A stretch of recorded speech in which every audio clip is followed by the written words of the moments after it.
While others talk theory from their studios, I take you into the field to show you real deals, real investors, and real results. This is not classroom real estate. This is the unfiltered, boots on the ground playbook of the pros. Hi guys, my name is Brian Trippe. I live in Birmingham, Alabama, but I travel all across the country to bring you in-person interviews and property walkthroughs of professional real estate entrepreneurs. I'm so glad you're along for the ride, so let's get into today's show. What's up guys? Brian Trippe here. Today's show is going to be a little bit different than our normal type of show. Normally I'm out there in the field interviewing great real estate entrepreneurs who are doing incredible things all across our country. Today, I get to be interviewed. So I got to go on a great podcast recently, and we're going to go and post that to our platform so everybody can hear it. So I get interviewed. This is a rare opportunity for me to share something a little bit different with you guys, where I went up to Memphis, Tennessee to sit down with the great folks from Coreland. They interview me about just real estate entrepreneurship in general. I think you're going to get a lot of great value out of this. But I just want to take a quick second too, just to make sure you guys know about Coreland. If you're doing deals in Memphis, or if you're doing deals in Birmingham or in these surrounding areas, guys, these are the premier hard money lenders in these areas. And when I say premier, this is what I mean. They give you everything that you need to get going in real estate. They provide you with the upfront costs of the property purchase, and they give you the funds to get the deal rehabbed so that you can actually go out and make money with very little out of your own pocket up front. It allows you to do a lot more deals, scale your business a lot faster. I highly recommend that you guys reach out to Corelend. We're going to put all their information in the description. I hope you enjoy today's show. Hi, welcome to another episode of the Investor's Guide to Hard Money Lending, sponsored by Coreland, brought to you by Coreland Financial. Today we have Brian Trippe with Brian Trippe Real Estate in Birmingham, Alabama with us. So welcome, Brian. Super excited to be here. Thank you for having me. Thank you for coming. And we have a diverse group of visitors come and be on this podcast. Tell us a little bit about what you do in the real estate, in the investor real estate world. Sure. Yeah, I got my start in 2012. I did a wholesale deal, made $10,000 45 days after I learned what wholesaling was. For me, it made real estate real. Like, it made this thing about making money real. You can actually make money transactionally in real estate. Never believed I could do anything like that before. So it really changed my mindset more than anything. And then from there, I built a very large wholesaling company, definitely the largest in the state of Alabama. We're doing a lot of deals, and that kind of came to an end towards the end of 2017 as I started kind of transitioning. I never wanted to be a wholesaler. I kind of fell into that. I wanted to be an investor. Wholesaling was not investing. I just had a sales and marketing business, and I never wanted to do that. So I'd accumulated, enough money to where I can go out there and start doing deals on my own. So acquiring rentals, 59 space mobile home park, couple of commercial buildings, things like that, single family residences along the way as well. And I did that pretty heavily up until about COVID. And today, I've started a large real estate investment association, a big meetup group in Birmingham, one of the largest ones in the whole country. We had over 300 people attending our group before COVID shut us down. But what I'm doing today is I mainly act as an advisor. I act as someone who tries to help people along their real estate journey. What are you trying to do? Most people who come to me and they want to do real estate, well, I want to flip houses, or I want to wholesale. Or it's like, why? Let's try to understand what are you really trying to accomplish here? What I find is most people they want to have freedom. And what that means to most people, they think it's financial freedom. They really just want time freedom. They want to be able to do what they want to do, when they want to do it, with whom they want to do it. So it's like, okay, well, how can we achieve time freedom? Well, let's do that through, you're probably not going to do that through an active real estate business. You're not going to do that by just doing a bunch of flips, a bunch of wholesales. Why are we doing this? We're doing this so we can buy passive income, so we can buy rental property, so that we can actually achieve the freedom that we're looking to give. So what do I do mostly today? I try to be more like that advisory role and try to help people achieve what they really want. Not what they say what they want, but what they really want. Yeah, and you start off it seems a common occurrence that we start off wholesaling. We start off being that's where, and I don't know if you can speak to this, but you don't necessarily have as much expenses going into that. You can make a quick click. You can get into it, get that, like make that first 10,000, and then you've got a little capital that you can start with. So what are your thoughts on that? Yeah, no, for sure. I think, just like for me, I got started because I didn't have any money and I had bad credit. That's how I got started. And I think the allure of wholesaling is you can get into it's a low barrier of entry. You can get into it with not a lot of upfront costs. And then flipping the way that, if you have a great financial partner, which Coreland obviously is to a lot of people, and you know how to find a great deal, then you can go in and start flipping properties. I think one of the bigger turnoffs to flipping for people who are new is they don't know where to get the money. And I think that's what I love about you guys is that you're providing an opportunity for people who may not have, what it would normally cost to do a flip. You're going to provide that. You're going to take that away, take away that excuse or take away that barrier to where anybody can do this now. So what I teach people to do right out the gate is if you don't know anything about real estate, let's learn how to find a great deal. Once we learn how to find a great deal, we can now do anything. We can wholesale, we can flip, we can buy and hold it as a rental. So we can partner with people. It all starts with a great deal.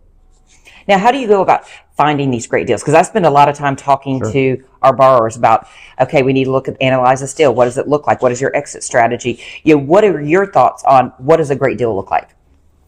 Well, a great deal it can be different to different people. Normally, we're looking for something. For me, I'm looking for something for 50% of what it's actually worth. I want to try to get something for half of what it's actually worth, the as is value. That's a great deal for me. But if you're in a different situation, it can be different for you. How do you find a great deal? There are lots of ways to find a great deal. But where I see people get into the most amount of trouble when it comes to wholesale, you do a deal, maybe grassroots. Maybe you went door knocking, which is not really a thing anymore because of the safety issue.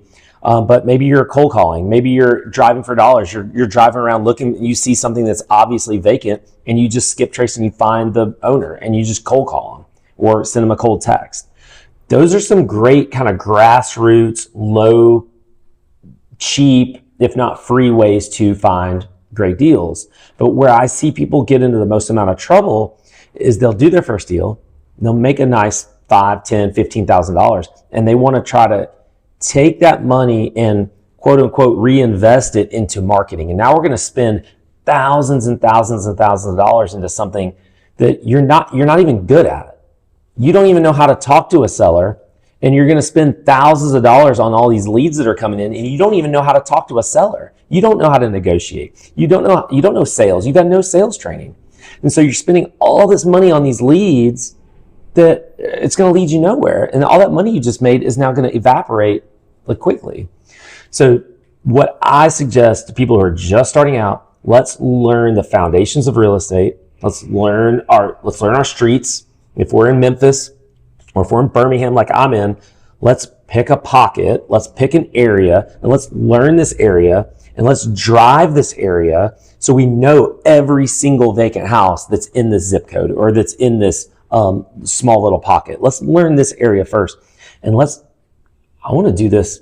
I want to do 5, 8, 10 deals before I start investing real money into marketing. Because we can invest small bits into a driving for dollars app or into maybe some skip tracing things, or I can invest a couple $100 here or there. But when you're sitting there talking about thousands and thousands of dollars, it just doesn't make any sense because you're not any good at it. You got to get good at it. And yeah, so you talk about knowing your areas, and that is, I think it is unique to a lot of cities, but Memphis and Birmingham, very similar. It is not like, hey, I can pick this zip code and all in this zip code is great. You're going to need to dial that down by the street and then by the block, because you could be looking something 2 blocks over on that same street. It is not the same ARV, or you've got a train track going right through the middle. You cannot pull that because this is going to be an ARV of 150. Well, you point 2 miles away over here, it's 500, but there's a big train track sitting in front. So it's truly knowing your area is going to be key, and knowing what the population is in that area. Is it typically Okay, are you going to, like, say, for example, in some of our zip codes, you're not going to do a flip over there, maybe a turnkey flip, but not a retail flip, because this is more, 70% of the people rent over here. So you've got to be very smart about what your strategy is. So how do you look at that? Like, when you're telling new investors, would you say how to start on their flips, or you know the area first? What do you recommend for them to be their first flip to be? I don't recommend people flip houses out the gate. I think that's too risky. You're talking about brand new, right? No, I'm talking. They made their start in wholesaling. They built up a little capital. Now they want to try their first flip. Okay, so in that case, then I'm okay with that because they've learned how to find the great deal. Okay, because again, all real estate starts with a great deal. So it's going to be hard to mess up a flip if you bought at 50 cents on the dollar. It's just going to be hard to mess it up. Now, yeah, you could have bad contractors. You could go in and just completely not get the repairs right. Hopefully you've got some good checks and balances when you use a good company who's going to fund your deals. They're going to help you with that.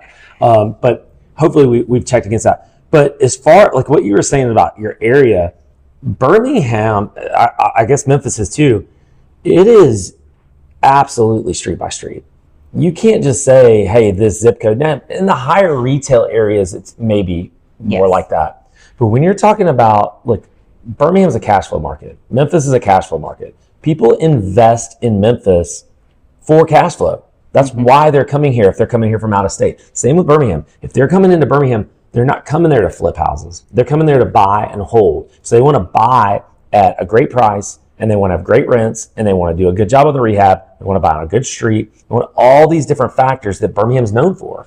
So if we're going to go in here and we want to flip a house in this area or this zip code, we've got to know. We have to know. This street right here, these are $80,000 houses. And I'm being generous. 2 streets over, it could be $150,000 more starter homes, $200,000 houses. So we have to know that difference. So if we're starting out, we've got to know our area. So I wouldn't be flipping a house just because I can. I got to know the area first. I got to have a great realtor, or maybe I am a great realtor. I've got to know the difference in these areas. I've got to have a great team because I can't just rely on me. I've got to have a great contractor, great crews. I've got to have all these pieces. And how do I get those pieces? Well, you network, you talk to other investors, you learn these things, and you learn that as you go. When you're starting to learn the area, maybe you started wholesaling first and you're starting to learn the area, you're starting to learn the greater Birmingham or Memphis area or wherever you are. Now we can go network, and now we can talk intelligently. We can go to some of these meetup groups and maybe some of these conferences that are happening in my area, and we can start talking to other people who are doing these things that can kind of help us, and we can talk intelligently because we're doing deals. Right. And you bring up a point of find you a good realtor or be a good realtor in that. In this market, you could have an agent that's got 20 years of experience, but how much experience do they have in investment properties? Or in that area. Yeah. So, and we're seeing, like, in a market like we are, where a lot of retail stuff is sitting, where the investor space is still moving because we are a cash flowing city, like Birmingham, a cash flowing. So you see some agents trying to shift their business to that, but not knowing full well what that really means, because you want to make sure that you have a good team. If you're a first time coming in to try to even do a buy and hold and you don't live in this area, you want that agent that does know that street, that does know that area, because I've got one that I've got listed right now that they went through a hard money lender, but a national one. And they're way over leveraged in this area when it's like, okay, you're one of 2 houses that is right there. There's the railroad tracks and the train stops there for 30 minutes to an hour on end, and they've got to take a 15-minute detour. So you're not going to get market rents in that. You're not going to do this. It is what it is. So that knowledge and having a good team around you is so crucial, especially if you're out of state or if you're new, and that you need people that know more than you do. Yeah. Your team's everything. It really is. And in the very beginning, you don't have a team. No. It's just you. And it's just maybe you have a mentor, maybe you've been watching YouTube channels, maybe you've been listening to this podcast. So you have an idea, but you've got to get out and meet people. And when you start doing your first deal or two, well, the first deal is everything. Once you've done your first deal, what you learn from 0 to 1 is you're not going to learn that much more from 1 to 2 or from 3 to 4 from any other jump. So 0 to 1 is so massive, and you're going to now, once you've done a deal, a good title attorney. You at least know some realtors. Maybe you don't know a good realtor yet, but you know some realtors. You know other investors. You know some handymen, or you know some contractors. So you're starting to kind of get your feet underneath you and learning real estate. And again, you've got to understand your area more than anything. That's foundational. That's 101. You got to do that first. Drive it. And I would say you're a good contractor. That is key on things too, and knowing what you're trying to accomplish, because it can be very different if you're looking in that area. Okay, what finishes do we need to have for retail versus what finishes do we need for rentals, and what's going to drive that market rent there? So I would say a good contractor, because they can make or break you too. One that you trust. And that's whereas we at Corelend, we do have a list of preferred general contractors, because we know that they're going to go in, get the job done, get it done quickly, not have a bunch of change orders, because that can ruin your deal, because that is time, not only time, but it is also real money too. But being in a hard money loan, time is of essence. You've got 6 months. You've got a contractor that's taking 3 weeks to get the first stage done. Well, you're a month into that already. You want that contractor to get in there. They are done with it in 2 months. So then if you're going to sell it, you've got months to sell it. If you're going to refinance it, you've got months to get it refinanced. Yeah. So I mean, it's key to have a good team no matter what. And why would you say use hard money versus say, hey, I've got a partner in here? Why would you pick doing hard money over a partner?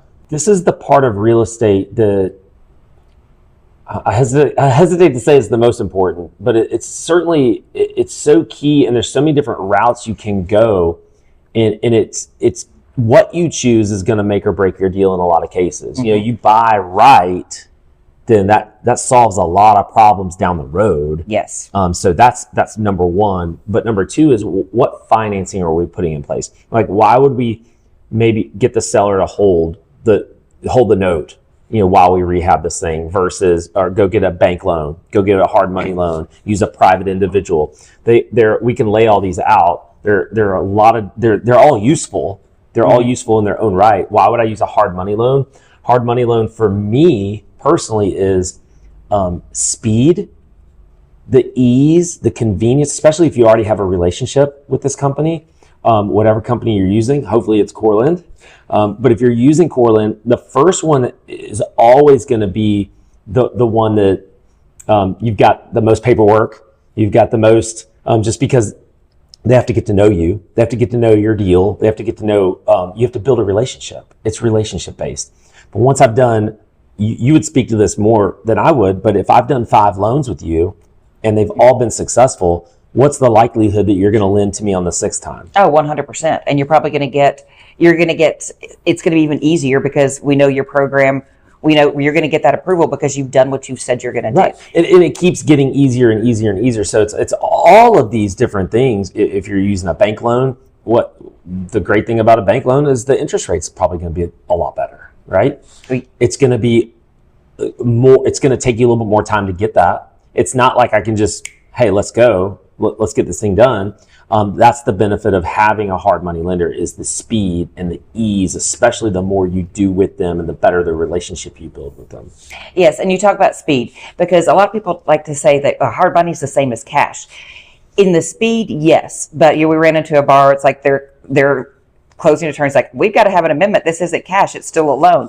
It is still a loan. And we are still going to underwrite these, because we want it to be a good deal. It's not where, hey, this cash, I just need this for the purchase price, and we're just going to give it. We're still going to underwrite it, because what we don't want as you as a borrower to be unsuccessful in, like, say, your first deal. Because if you don't win, we don't win, nobody wins, and it's not a good experience. And you guys don't want the property back. No, we do not want the properties back. Right. We want you to have success, so then you sell it or refinance, whatever. So you're going to come right back to us and do another one. But yeah, and I think it's when we do underwrite on hard money, I tell borrowers, if you're having to bring cash to the closing table towards the purchase price, we think you're paying too much for that property.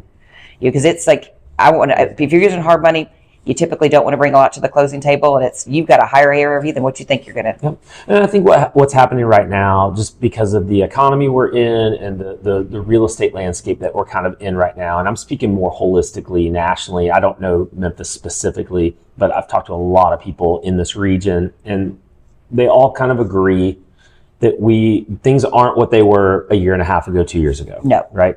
So what's happening now is there are house flippers out there that are trying to make a deal when it's not a deal. They're trying to make it a deal and it's not quite a deal. They're not getting that great deal that we first talked about. They're not getting the great deal that they got 2-3 years ago, but they're still trying to make things work. You know what? I'll take a little less profit. You know what? I'll take, maybe I'll skimp on I'll cut a few corners here and there. Nothing major, nothing huge, but my finishes won't quite be as good.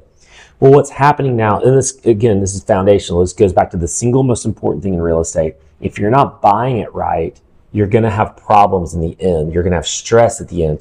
And is it harder to find a great deal? Is it harder to find 50 cents on the dollar, 60 cents on the dollar? Obviously, these numbers differ depending on what the price point you're at. Mm-hmm. But I like to be at 50 cents on the dollar for properties that I do. Most of the properties I do are going to be these turnkey type of properties that you already mentioned, where I'm selling them for 100, 120, 130. The margins just aren't as big there.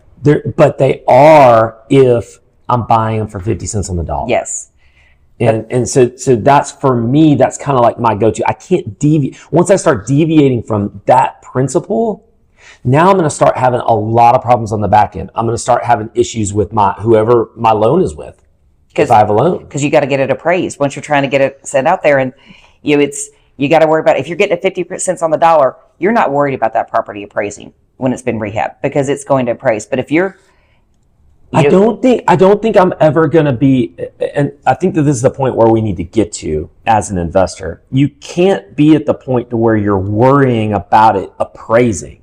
Right. Because if it doesn't appraise, it wasn't a good deal. Right. So that's it, and this is where it's so difficult to do this. You've got to take the emotion out of real estate. You have to. And again, it's hard to do that. But the longer you do it, hopefully the easier it becomes. But once you take that emotion out of it, it's like, look, it didn't appraise. That just means it's not a good deal. Period. End of story. I've got one of two options here. I can either throw the deal away, or I can go back and try to renegotiate a better deal. That's it. It's not a deal. Right. So don't try to force it into being a deal, because it's only going to create problems down the road. And you are exactly right there. I mean, because you can't get so excited about, say this is your first one, I really want this property. The numbers don't work. You have to take the emotion out, because you want it to be a good deal, because you don't, like you said, don't worry about it appraising. It's going to appraise if you've gotten a good deal and the numbers work. So, but we see that where they got so excited about being their first deal, and it's like, hey, we don't think you need to renegotiate this price. You need to go this. No, I want it. I still want it. And then whose fault is it at the end when they have issues down the road? I personally, just because I've seen it so many times, I personally have a problem with if my first deal is a flip, I've seen people get into a lot of trouble there. Mm-hmm. There's just too many moving parts for a brand new person to come in and try to flip a house. I'm not saying you can't do it. I'm not saying you can't be successful. If you find that smoking hot deal, you're 50, 60 cents on the dollar, you've got a longer runway, you got a longer leash, you got the more mistakes you make, it's not going to hurt you as much down the road. But it's difficult for me, just because I've seen so many people get burned. Let's start with the basics. It all starts with finding a great deal. Let's learn the market. Let's learn how to find a great deal. And we're probably going to wholesale that thing. We're going to find a great deal. We're just going to sell that deal to somebody else. Let's make a quick buck. Hey, we learned. What did we learn here? Let's do an autopsy of this deal. Let's learn. And then let's get really comfortable. And now when we go to Coreland and say, hey, I want to do my first deal with you. I want to do my first loan with you. I've already done 5 deals. I know what a great deal is. You're going to want to lend to someone like that more so than you're going to want to lend to someone who's brand new. Yes. Because even if it is a great deal, they're going to, hopefully they've got someone holding their hand. If you're going to flip and it's your first deal, I would want you to partner with somebody. And that makes sense, because if they've got, partner with somebody with experience. Correct. Yeah, you don't want the blind leading the blind. Partner with someone who is already doing it. Yes, and that's key there. But and you speak to that of the first deal doing a flip. I agree with you. Wholesale it, build up your capital, and then your first flip. It does not need to be. Or a lot of ones, they want to try to go ahead and refinance it, but their credit's not there. I'm like, all right, well, we'll do this deal. It's going to be you're doing the BRRRR strategy only to sell it to somebody else. And then you can build up more capital there again and work on your credit there. So then when you do your first flip, you've got enough liquidity. You can plan for some of these unforeseen events that will always come up. You don't know. We're in Memphis and Birmingham. You could have gotten this where it's completely rehabbed, and then you go back and it's been broken into. And then we had one of our borrowers. She's a great borrower, but one of her properties, it was one thing after the other, and finally it was broken into. It was something else got stolen. Then a tree fell on it. It was a total loss, but it was insured, so she worked out just fine, and she's on to doing more loans with us. So, but you've got to, as a new one, you don't always know to plan for all of those things that can happen, like Murphy's Law, where if something's going to happen, it's going to on this deal. Yeah. So, Alyssa, let me ask you a question. Who's your audience here? Like, what are their biggest questions? What are their biggest issues? They're wanting to create wealth. They're wanting to get out of the hamster wheel. They're wanting to figure out how to create wealth, like you said, in time.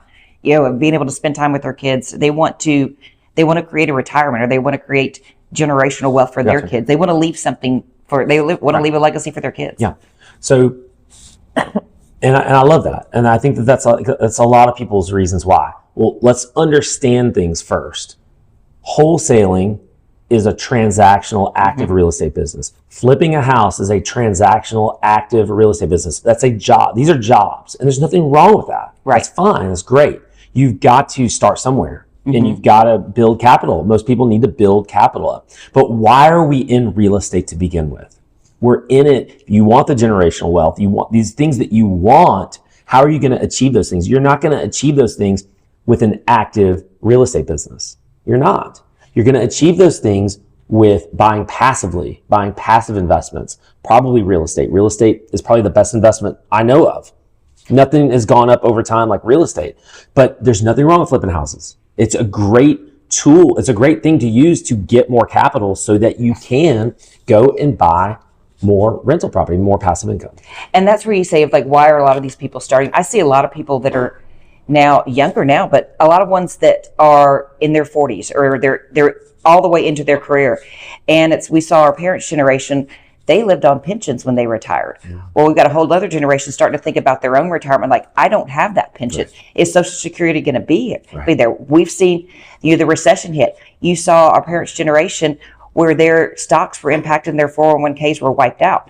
And so I think you've got a lot of mentality people now getting into thinking, I'm going to start this because typically real estate doesn't go poof.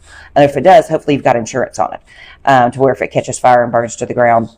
But they're thinking of that, this could be my retirement. This will be freedom for me and time and traveling later on with my family that I'm not stressed about. Yeah. So I see a lot of that. A lot of first timers are now in that kind of middle stage of their career and thinking to the future retirement. Yeah. If it looks different than what our parents' generation did. Yeah. And listen, I get it too. I get so many people, Brian, I want to get started in real estate. Great. Let's talk about it. What does that look like to you? A lot of people have been working a corporate job for 20, 30 years, and they're sick of it. They don't want to do it anymore. They don't have a whole lot of retirement built up. They got maybe some, but not enough to feel comfortable. Okay, cool. Are you okay with essentially starting a new job? Because that's what real estate is in the beginning for most people. If you don't have money or a whole lot of money to begin with, you can't invest. You don't have anything to invest.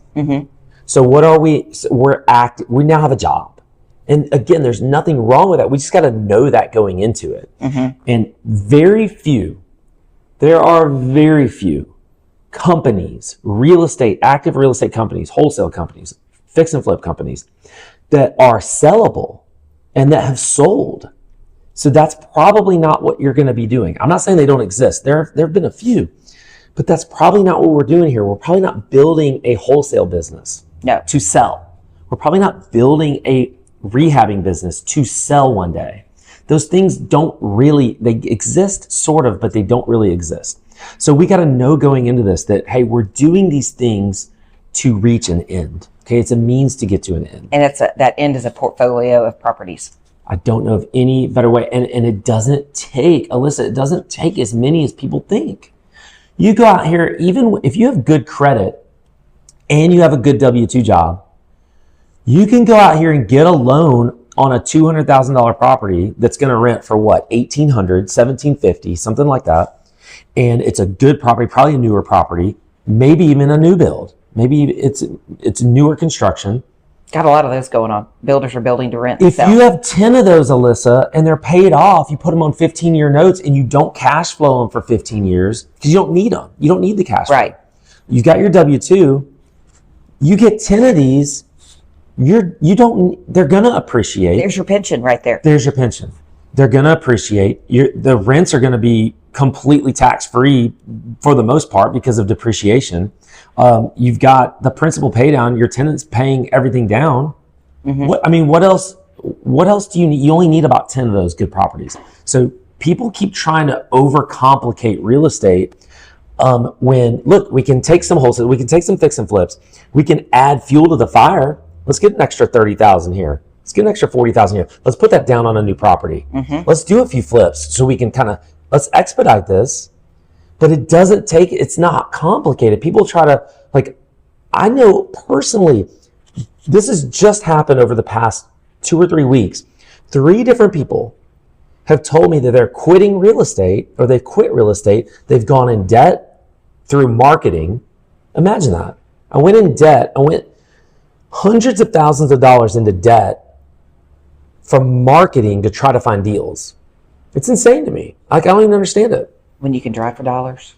Well, it just goes so far beyond that. You've got great wholesalers out there that we haven't even talked about. Yeah. You've got great wholesalers out there that are feeding properties that are good deals. We don't need to even do that. And then you got people that just said, look, I flipped houses for 5 years. And I turn around and look at it. By the end of it, I made money on a lot of them, but I lost money on a few of them. And those losses were greater than the ones I made. Well, why did you lose that badly?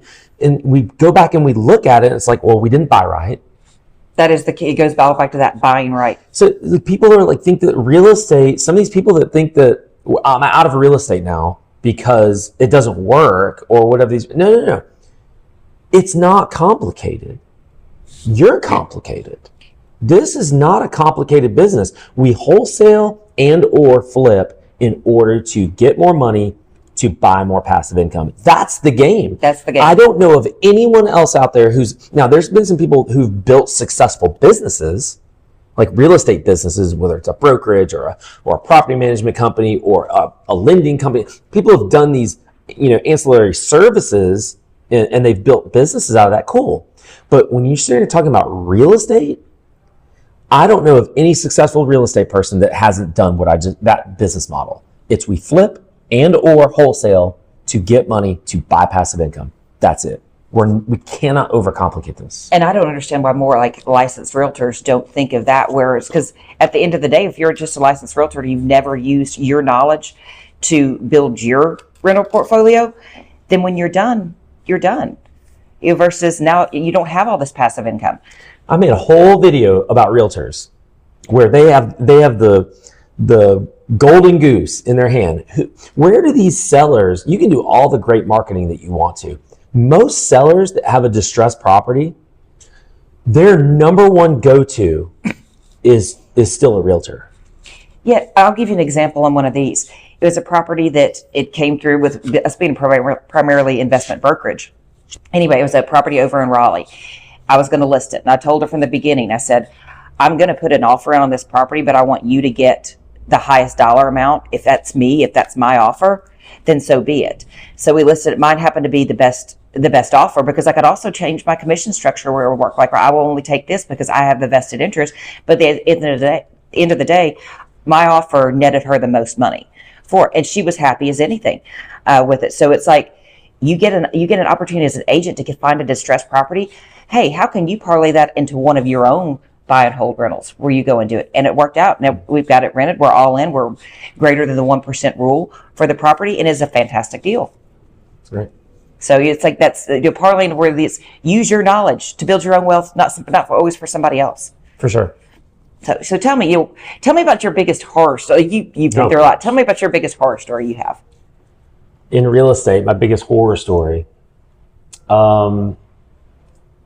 I don't have any crazy things. I wholesaled mostly. Wholesale is you're mostly free of risk wholesaling. I haven't done a lot of flips. That's not something I I think there's a lot of risk in that. Now, there are people who do it and they're great at it and they love it. They love the transformation. They love all these things. But like a horror story for me would be like a bad tenant. I had a bad tenant. Those are great too. Tell us about one of those. No, well, a bad tenant where, we think that we're in a great, like Alabama is supposed to be this landlord-friendly state, right? Mm-hmm. It's what we hear about. Yes. It's a landlord-friendly state. I'm sure Tennessee is too. A lot of the quote-unquote red states are supposed to be landlord-friendly states. Well, when you're in the city limits of Birmingham and the laws are just, you still have state laws to go by, but it's a little bit different because you're in now in the city limits and it's not quite as friendly. And what I mean by that is one of the biggest ways in our county, our main county in Birmingham, they just don't have enough people working. So you go to file an eviction, what's supposed to take 2 or 3 months, it can take 6 to 8, 10 months to get somebody out just because they don't have enough people working in the county. Where I had to do a set out, this is before COVID, I had to do a set out of someone, and the guy told me, the constable who had to come out and actually kick the person out of the house. I had to be there. And the constable just straight up told me, here's my stack of work orders for today. Here are all the set outs I have to do today. There's 6. I can only do 2 in a day. Oh gosh. That's the most I can do. But there's 6 coming in every day. And there's only 2 of us. There's one that works the north part of the county and one that works the south part of the county. So you've got it's just this huge backlog of trying to get somebody out. So my biggest horror stories are just trying to get somebody out of a house. And it's taken months and months and months. I'm supposed to be in this landlord-friendly state, and it's not. We had one of those. It's friendly. Yeah, we had one of those tenants too. They didn't pay for months. It was during COVID, and we managed to get the rent assistance, caught them back up, but then she still wouldn't move out. And then during a freezing time, she claimed that the heat didn't work, called code on us when she turned off the gas pilot light, and then just turned the heat off, but then in hopes to try to freeze the pipe. So yes, you can. There's some stories out there. Yeah, no, for sure. And I'm grateful I don't have those stories. I interview a lot of people. I have a great YouTube channel. I have a great podcast. I've interviewed a lot of people that got some stories. I interviewed a lady recently where she had tried to do a lease option. She had bought a house on a subject to, tried to do a lease option to somebody, and they just stopped paying on day 1. And she's now in year 4. It's been over 3 years, and she still can't get them out. And meanwhile, she's had to pay the note because she bought it on a subject to, and she's got no cash flow coming in. So you hear stories like this where they didn't do the paperwork right. You didn't get mentored correctly, or you don't have the right paperwork. So these things you're trying to take it through the legal channels, and you're not even able to do that successfully because your paperwork wasn't right. So things like that bother me a lot, where people are trying to do these creative things in real estate and they don't really understand what they're doing. So I've heard a lot of horror stories like that. Yeah. Okay, we're going to wrap up things here. So tell me, anything you want to tell our listeners about and viewers about your business? Oh, I mean, not really. I mean, you guys can look me up, Brian Trippe. If anything I've said here is interesting, you can find me on YouTube. You can find me on Facebook, Instagram, all the stuff. So just go and find me if I said anything useful or interesting today. I'm a big proponent of what you guys are doing at Corelend. I think it's incredible. You're offering people really the thing that they need the most in order to do a flip. This is again, when I talk to people, the number one reason why they say they don't flip or why they don't get into real estate, the number one reason is money. The BRRRR strategy. We got a lot of those BRRRR strategies. Right. The number 2 reason is education, but the number 1 reason is the financing. I can't find the financing piece. And when you guys are doing that and solving the number 1 issue that people have when they're trying to get into real estate, I think it's incredible. And I appreciate what you guys are doing. And I'm a big proponent of y'all and what you're doing. Let me ask you something. Who's in your corner? One of the biggest breakthroughs in my real estate journey came when I stopped trying to figure it all out on my own, and I started surrounding myself with high-level investors who are actually doing deals and building real businesses. That's why I created Board of Advisors, a curated mastermind for real estate entrepreneurs who are serious about growth. We're talking real conversations about cash flow, hiring, deal flow, burnout, and strategy, the stuff that actually moves the needle. We're meeting October 6th and 7th in Birmingham, Alabama, and if you've been feeling stuck, or isolated, or like your business could grow faster with the right people around you, then I want you to go to boamastermind.com and enter that promo code podcast. That way you get a deep discount, and that way you can join us. And when I say deep discount, I really mean it. I'm literally only covering my costs to host the event. So go ahead and go to boamastermind.com, enter that promo code podcast. And I just want to be clear here, this isn't one of those flashy masterminds full of influencers trying to build their followings. This room is built for operators, real estate investors who want to scale their business, not their social media presence. Go to boamastermind.com, enter the promo code podcast, and meet me in Birmingham on October 6th and 7th. What's up, everybody? I'm in Memphis, Tennessee, and I'm talking with Alyssa Fowler today about Coreland. Alyssa, I'm super curious to know how your process works because I'm a house flipper. I need money. It's the number one reason why people say they don't get into real estate is because I don't have the financing. I don't have the money. What's your process like? How can I get funded with Coreland? Okay, so the first process is going to be finding your property, getting it under contract. And then what is your strategy? What are you doing with this property? Because we've got a lot of different types of loans.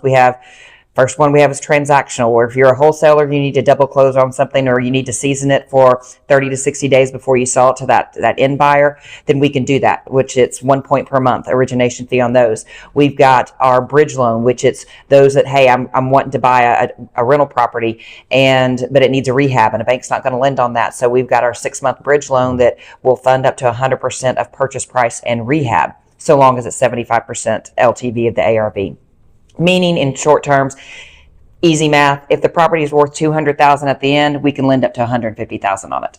And then we also have our fix and flip. Same loan as the bridge loan, but the exit strategy is you're not going to refinance it, you're going to sell it. And then we've got our new construction as well, that we will fund new construction. We've seen a lot of that here in Memphis lately. We're not into new construction yet in Birmingham, but we will be. All three of the other loans that I talked about, we offer all of those in Birmingham as well. But our new construction, we see a lot of people here in Memphis are going to find these lots that have been cleared off, and they're buying them for $6,000 to $10,000, and then building a 1,300 square foot 4.2 as a turnkey rental that they're either going to sell or refinance.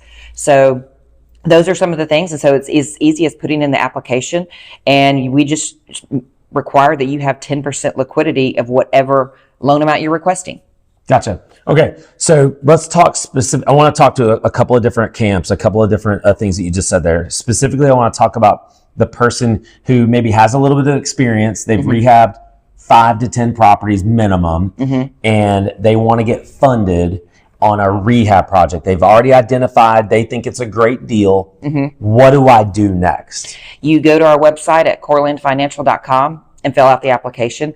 And then we will be reaching out to you within about 2 business hours of here are the documents we need from you. Which are what? Which are like your driver's license, your last 2 bank statements, your scope of work, your purchase and sale contract. If floor plans are changing, like you're adding square footage, we need that. If you're doing it in an LLC, which are ones you don't have to do it in an LLC, but if you're doing it in an LLC, we're going to need those LLC documents. But those are all in a list too. And like with our application, it's a great process now because we just recently changed over our loan software. You can start uploading those things as soon as you fill out the application, and it'll be clearly labeled. We're going to need photos of the property because we want to see what condition it's in.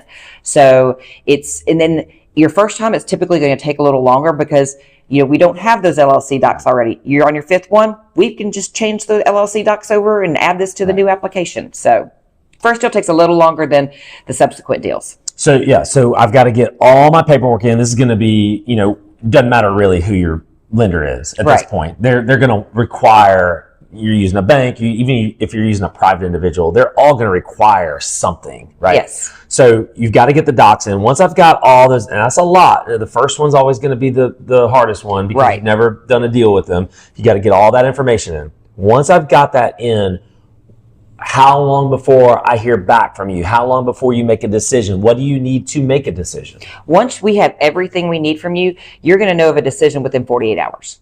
So, or sooner. It just depends on, we have loan committee different times, and if we also can approve outside of it. No more than 48 hours, you'll have a decision on, are we going to be able to fund this project for you or not? And then what does the funding look like? Am I getting, and this is what I heard, now I don't know, I want you to kind of dispel maybe some myths or tell me that it's true. You're going to fund 100% purchase plus repairs possibly? Yes. And how does that work?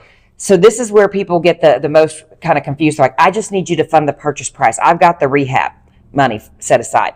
When in fact, they did not have the rehab money set aside.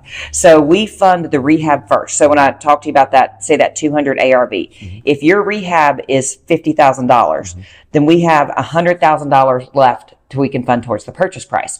So you want to, how I want to do my deals and how I tell borrowers, like, I really only want to have $90,000 towards that purchase price because I want that extra $10,000 as a buffer, or can we roll in some fees, or can we do that? So that's what you have to structure your deal based on, is this a truly good deal to work in these parameters? So it sounds to me like, maybe you said this, maybe I missed it, but it sounds to me like with the numbers that you just said, it's 75% is your number. 75% is our number. So I like to be all in no more than 65%.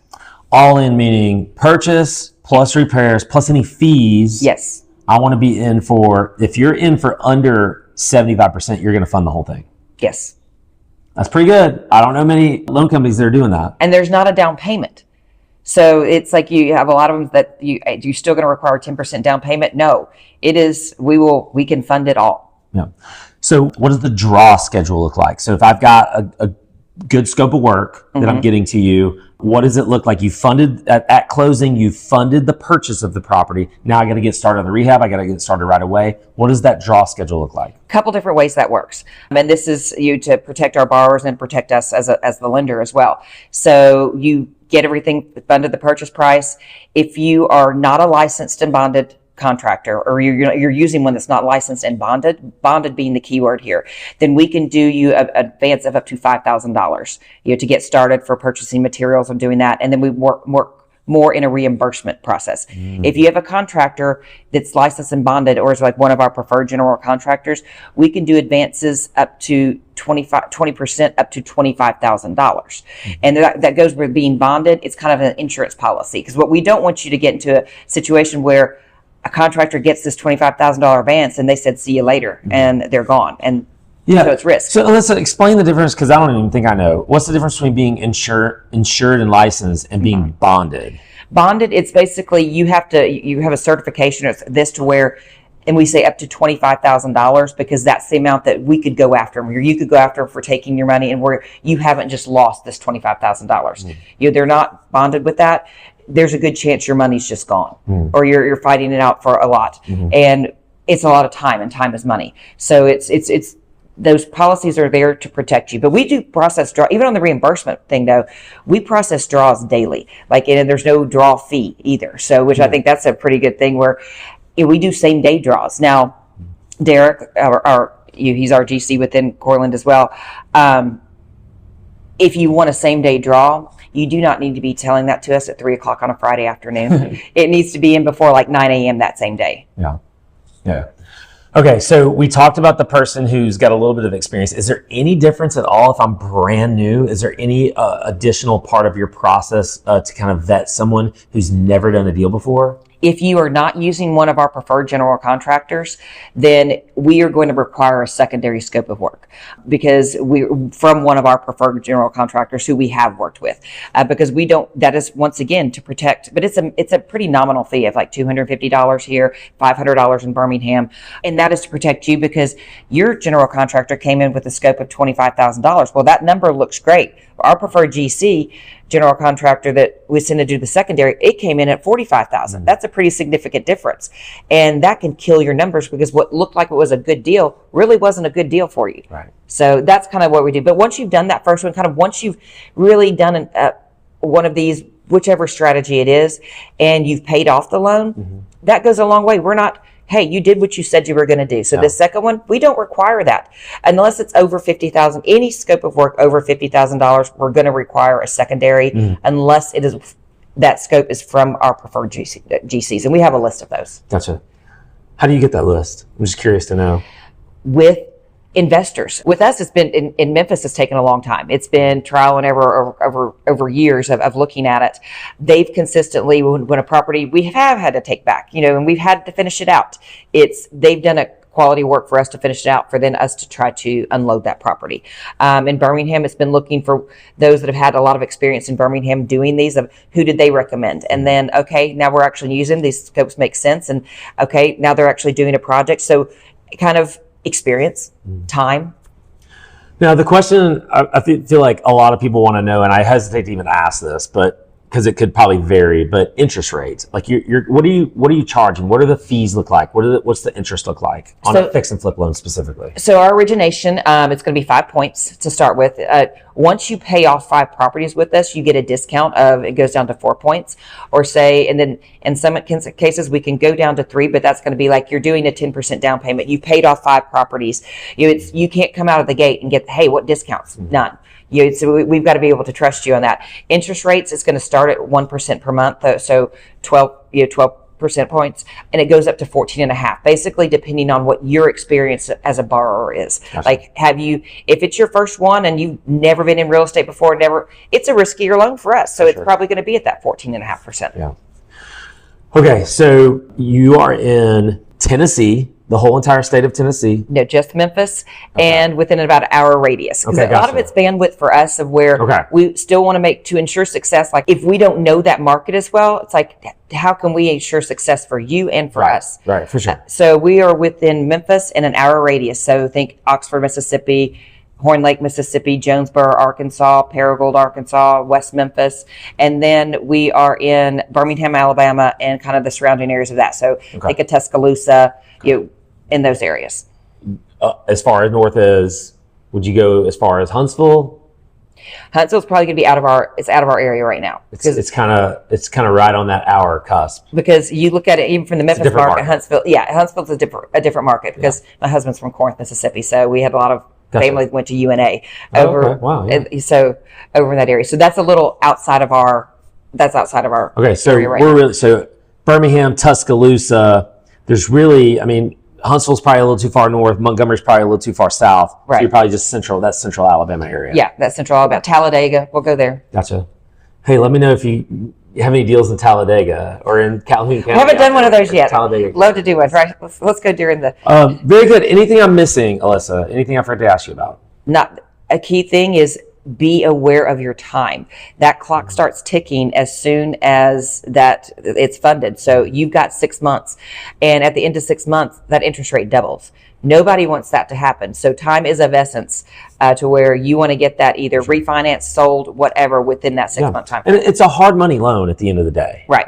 This is, for me, hard money is like, okay, I'm either newer, I'm getting started, maybe I've done a few deals. It's the ease. It's the easy. Yeah, you're going to pay a little bit more for hard money, but hey, are you going to be able to get 100% financing? Are you going to be able to do it as fast? Especially if you're on your second deal, you've already got all that paperwork in. Paperwork's probably going to take the longest. Once you've got all that in, now it's just how quick, you've already done a deal with me, and I've already done something successfully. What's the quickest I could get funded? We've done some of our repeat borrowers where they've sent us the application in, and 3 days later we're at the closing table. Yeah, that's incredible. You're not going to beat that. You're really not going to beat that. And that's why you would go with somebody like a Coreland. And Alyssa, thank you so much. Now, our team would not want to be like every deal's due in 3 days, because it's like when everything's a rush, then nothing becomes a rush. Well, a lot of times too, just realistically speaking, I don't know many closing attorneys that are going to be able to do it that fast. That's a pretty quick turnaround. But that's our borrower has reached out to title already, because they got the deal under contract. Hey, run this paperwork. Right. They know they're doing their due diligence on their end to make it quick too. For sure. Alyssa, thank you so much. Thank you. I appreciate it. All right, guys. See you on the next one. Thanks so much for listening to today's show. Go ahead and hit that subscribe button. And if you got any value today, please take 30 seconds and leave us a quick review. To get connected with me or to become a part of the Board Advisors community, go to boamastermind.com. That's boamastermind.com. We'll see you guys on the next one.